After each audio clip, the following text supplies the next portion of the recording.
നടന്നൂടാടാ നിനക്കൊക്കെ. എന്റെ പൊന്നു പട്ടി ഡാൻസേഴ്സ് എപ്പോഴും യൂണീക്ക് ആയിരിക്കണം. ഞാൻ അവളെ ആദ്യമായിട്ട് കാണുക, ഞാൻ എങ്ങനെ തുടങ്ങണം? മച്ചാ നിന്റെ ഇൻസ്റ്റയിലെ ഡാൻസിന്റെ അടിയിൽ അവള് വന്ന് തീയിടുന്നുണ്ടെങ്കിൽ അവക്ക് നിന്നോടുള്ള പ്രേമം ആള് നിക്കാണ്. തീ തന്നെയാണോ ഇവിടെ ഇടുന്നത്? എന്താടാ നിനക്ക് അണക്കണ അടിച്ചണക്കി ഞാൻ. മച്ചാ വന്നിട്ടാണ്ടാ എൻ ദേവത.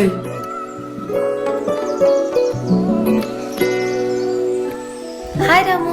റാമോ, എന്തിനാണ് റാമുവിനെ മീറ്റ് ചെയ്യണമെന്ന് പറഞ്ഞേ? ഒരു കാര്യം ഡിസ്കസ് ചെയ്യാൻ. ഓ ഡിസ്കസ് ചെയ്തോളൂ. ആ ചേട്ടൻ പോലെ ചേട്ടനും വേണം. Oh me to. നിങ്ങൾ എങ്ങനെ ഡാൻസ് പഠിച്ചത്? പഠിച്ചത് വലിയതോ സ്ഥലത്താ. എവിടെ? പഠിച്ചത് വലിയതോ സ്ഥലത്താന്ന്. അതാ എവിടാ? അൽഹംദുലില്ലാ പഠിച്ചല്ലോ. ഹൈറ്. അപ്പൊ നിങ്ങൾ ഡാൻസേഴ്സ് അല്ല?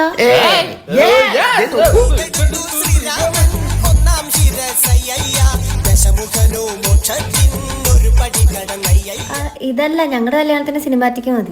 നമ്മുടെ